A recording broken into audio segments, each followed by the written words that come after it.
What do you call it when 15 people fly to Uganda from Seattle, Los Angeles, Portland, and London to work with 4 Ugandan care team members in 3 remote villages? That's normal. And we also call it a great success.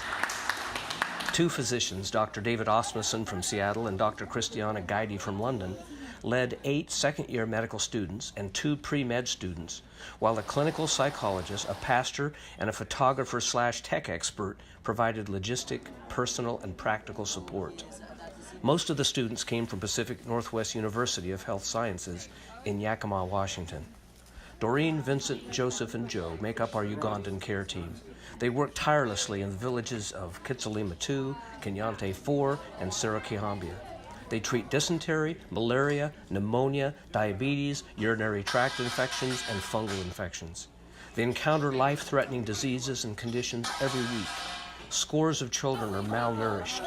Until our care team arrives, young women have no access to hygiene products, and pregnant moms never receive a medical touch. Long lines of people wait patiently in hopes that someone can help them. Well, someone helped.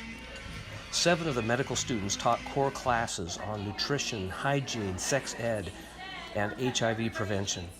Daryl, Megan, Christy, and Mariah sat at tables and, with the assistance of a translator, triaged hundreds of patients.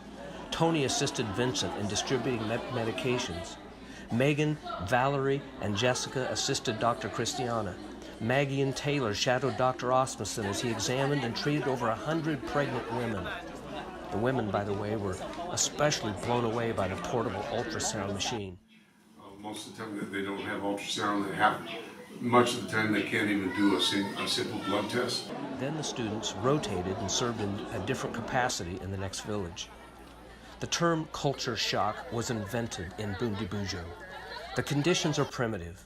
The roads are atrocious. Where we come from, we wouldn't call them roads. The homes people live in are sad. As I get water, I can live for 4 weeks, I think. The hotels are basic. What do you expect when the nicest hotel in town costs $11 a night, including breakfast? The food is very different than what we're used to. Out in the villages, the only food you can expect is the snacks you brought in your backpack. But the people, the amazing people, the kids have nothing, yet they smile and they sincerely appreciate the Mickey Mouse sticker that ends up plastered on their face, or the pair of shoes that is probably the first pair they have ever worn. Those wonderful moms and dads hear that Arganda is coming, and they show up in droves, knowing that someone cares, believing that someone will help them, certain that one of the doctors or the medical officers or one of the medical students will serve them with life-saving medical care wrapped in kindness. And our team delivered. They served with love, compassion, and professionalism. They loved the people in the villages. They worked hand in glove with our Ugandan care team. They were flexible. Their attitude was positive even when the temperature hit 109 degrees one afternoon. They rolled with the punches even when there was no water in the hotel for 3 days. It is impossible to imagine a better team. Here's a comment from just one of the medical students. Quote, "Africa, what a beautiful place with such beautiful people. Thank you for welcoming us with open arms, for letting us see and treat your people to the best of our capabilities.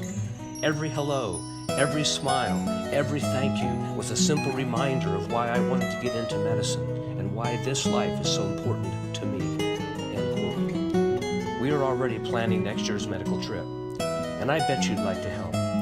Go to our website, ourganda.org, or contact us at getintouch@arganda.org and let's talk.